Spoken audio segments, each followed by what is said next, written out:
boys and girls and people who smash the gender continuum. Welcome back to this week's Ask Natalie. I'm so glad you joined us. This week we will be answering a letter about money. Money! Woo! Okay, so a lady who refers to herself as wishing money grew on trees writes, "Dear Natalie, here's my dilemma. Money. I want to do so many things, travel, see the world, make a difference somehow, but I always seem to be short on funds. I make a middle-class wage, but with the scare of healthcare costs, the current cost of living, and general expenses, I'm scared that I'll get myself into a bind if I commit to taking that trip. I was raised to always save for a rainy day, and I guess I'm a penny pincher, but I don't want to look back and regret anything. Do you have any advice on how to do this in a healthy manner? I don't want to commit and then regret my decision because something came up, but then I don't want to regret missing out." Okay, so where to start? We all should just be rich. Problem solved. So I am certainly not a financial advisor. More on that in a moment. But I'm very familiar with this concept called FOMO, fear of missing out, right? And it's kind of this, at least in that term, FOMO, the term itself is new. And there's this idea that it's a form of social anxiety, that fear of missing out is really at its core anxiety that other people are going to have an experience that you would like to have and that you would appreciate greatly. And of course, the problem is that we can never be in more than one place at once. So regardless of what we're doing now, there's always the potential that there's something else that we fear we're missing out on. So when we think about the letter in this manner, it's worth the writer asking herself what her main experiences are that she wants to do in the course of her life. What would it mean for her to miss out on some of the things she would like to do in order to pound out 1, 2, 3, 4, 5 of the major things that she would want to do? Obviously, there's never going to be an unlimited river of funds for most of us, unless Bill Gates is watching this. Hello, Bill. But for the rest of us, you know, we have to sort of pick our battles, or in this case, we have to pick our vacations.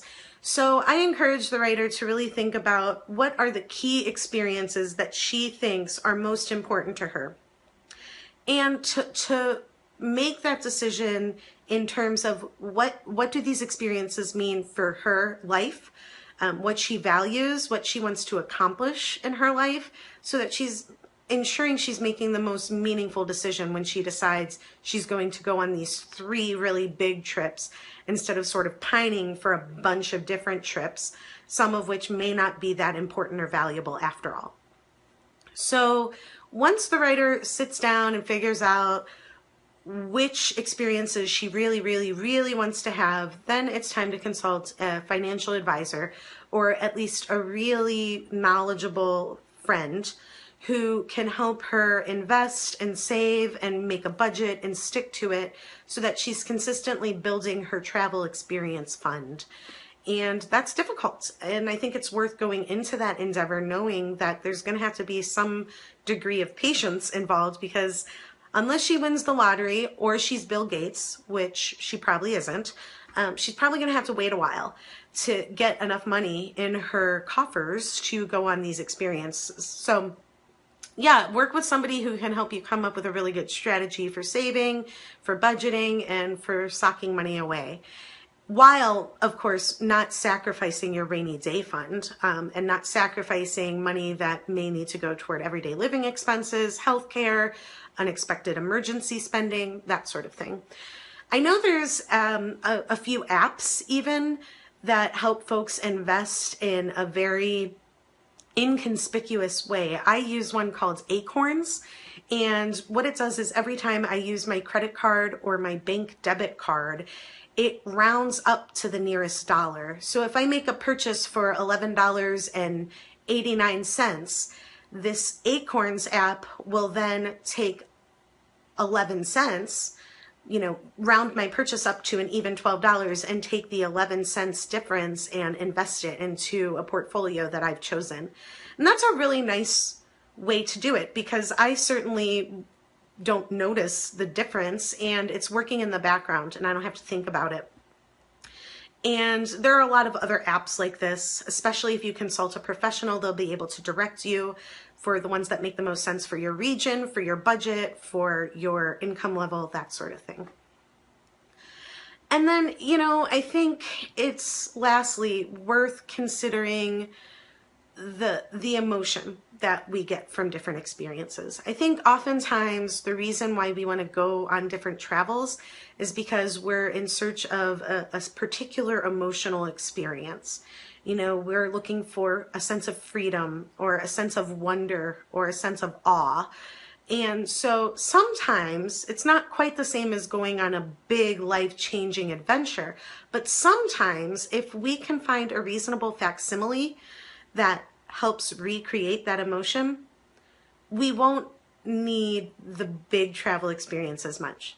So I may want to go to Australia and take this amazing weeks-long trip around the country and through the outback because I want to be in awe of the natural beauty and I want to see something I've never seen before. I want to have a sense of exploration. Well, right now I can't really afford that type of trip, but maybe I can go to part of my state that I've never visited, that I know is particularly beautiful. And while it's not the same as a big weeks-long trip to Australia, it certainly will give me a little bit of a sense of exploration and a sense of wonder to at least tide me over until I save my pennies for a rainy day or for an Australia trip. To the woman who wrote me the letter, I wish you health, wealth, and happiness, and I hope to see you on your adventure soon. For the rest of you, please drop me a line, send me a letter, say hello, leave comments, etc., etc. My email address is asknataliecolumn@gmail.com, and I'll see you here next week. Have a good one. Bye.